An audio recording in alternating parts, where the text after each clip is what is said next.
po kayo? Na-stroke po kayo? Stroke. Ilang taon na po kayo stroke? Kung na po meron ng 14 Ha? years. 14 years na? Na-stroke kayo?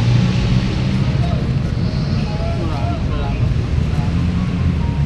Awa ng Diyos, hindi po ako nasusundan pa ulit. Kung nasundan ulit, patay na. Ilang taon na po ba kayo? 72. Tapos 14 years na stroke. 14 years. Hindi po yan pina-therapy? Pwede therapy ko pero bumabalik po yun eh. Wala po kayong anak? May anak po kayo? May anak po kaya lang salbahe. Ay, Minamaltrato ako. saan na po kayo ngayon nakatira? Tumanas ako. Pumunta ako sa sa ipag ko. Doon ako pinagpok niya ako. Saan po kayo ngayon? Ngayon po, saan kayo nakatira? Kamarin. Sa Kamarin. Tapos pumupunta kayo mag-isa dito para manlimos. Sayang. Nagigip ako. Dati nagda-drive po kayo? Dati nagda-drive kayo?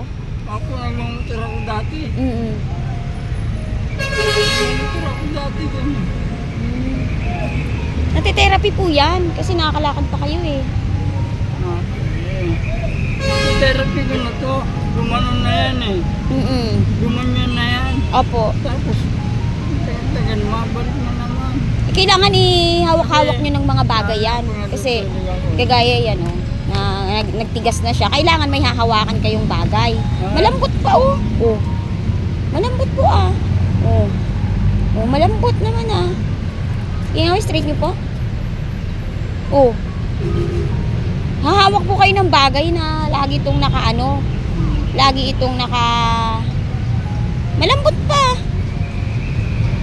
Oh, malambot po. Iganon nyo po to. Oh, okay naman po. Iganon nyo po, straight nyo po. Straight pa. Oh. I-ano nyo po ito. Masaulian pa to. Malambot pa eh.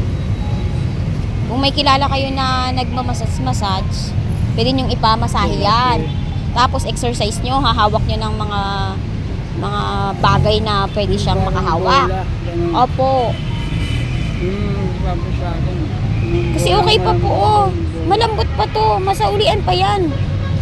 Exercise nyo lagi. Huwag nyo diretsong ganun lagi. Gaganon yan. Ano ito eh. Bumabalik-balik eh. Bumabalik. Oo. Kaya yan oh, nai-straight nyo pa to eh. Oh, oh. Straight nyo po. Sa umaga, ganun na ako. Hindi, malambot siya eh. Kasi dyan nagsimula yung stroke. Oh, malambot oh, oh, malambot. Oh, nagaganon nyo pa. Yung iba kasi ganun na talaga. Kahit ituwid mo, ayaw tumuwid. Kayo oh, natutuwid pa oh.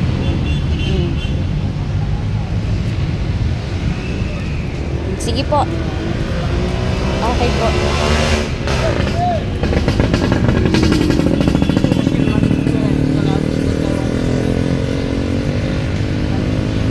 Nagmanhid na. Okay.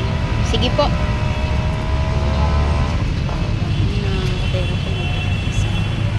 Gabang tayo ng FX papuntang training center.